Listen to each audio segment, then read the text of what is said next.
দেখুন, দাড়ির বিষয়ে আল্লাহ তৌফিক দিলে কোনোদিন পুরাই আলোচনা হবে দলিল দিল্লা দিয়ে।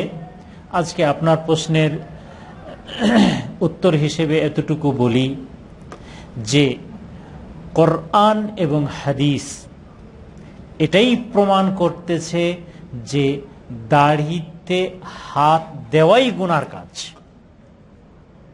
সেহেতু কাটার ব্যাপারে অথবা ছাঁটার ব্যাপারে পুরাই করেন অথবা কিছুটা করেন, ওখানে দিতে গেলেই গুনার কাজ, এতে কোনো সন্দেহ নাই।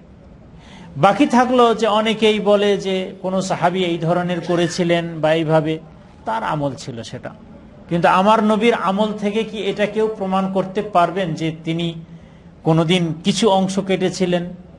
তাহলে তার থেকে যদি এরকম কোনো প্রমাণ না পাওয়া যায় তাহলে আমরাই কেন করব? যদি কেউ করতেছে এটা তার ভুল, কিন্তু সবচেয়ে বড় বিপদ হলো এটা যে এই ভুলের সাথে সাথে কেউ বলবেন যে না এটাই সুন্নত, এটা বেশি বিপদ।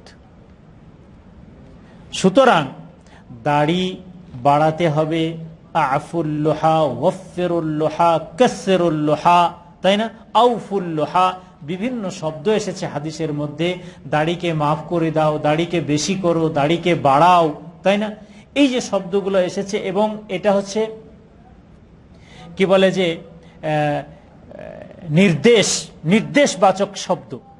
আর কোরআন এবং হাদিসে যে শব্দগুলোতে নির্দেশ আছে এর অর্থ হলো এটা ওয়াজিব, ওয়াজিব, জরুরি, তাই না। আল্লাহ বলছেন সল্লু, তাই না, সল্লু, তোমরা নামাজ পড়ো। এই নির্দেশ আল্লাহ এবং তার রসুলের নির্দেশবাচক শব্দই হচ্ছে ওয়াজিবের প্রমাণ। তো এখানে হাদিসে যে দাড়ি রাখার ব্যাপারে যে শব্দগুলো এসেছে সেগুলো সব নির্দেশবাচক শব্দ এসেছে, সুতরাং এটা ওয়াজিব।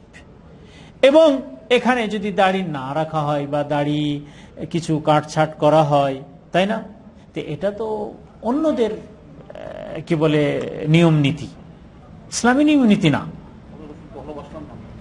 আমাদের রসুল সাল্লাল্লাহু আলাইহি ওয়াসাল্লামকে যদি ভালোবাসেন, পূর্ণ ভালোবাসা হলো যে এখানে হাত কেউ দেবেন না। আল্লামা এখনো বেঁচে আছেন, আল্লামা আমাদের শিক্ষক, মদিনার নামটা ভুলে গেলাম, যাই হোক, ওনাকে আমরা জিজ্ঞেস করলাম বা আমাদের সাথী কেউ জিজ্ঞেস করলেন দাড়ির ব্যাপারে, উনি একটাই কথা বললেন যে তুমি ওখানে হাত দিতে গেলে প্রশ্নের সম্মুখীন হবে, আর ওখানে হাত না দিলে কোনো প্রশ্ন নাই, নবীর সুন্নত অনুসারে একেবারে সোজা রেলের উপরে চলতে থাকবে। তাই সুতরাং কাটা অথবা ছাঁটা উভয়টাই হারাম, এটাই ফতোয়া।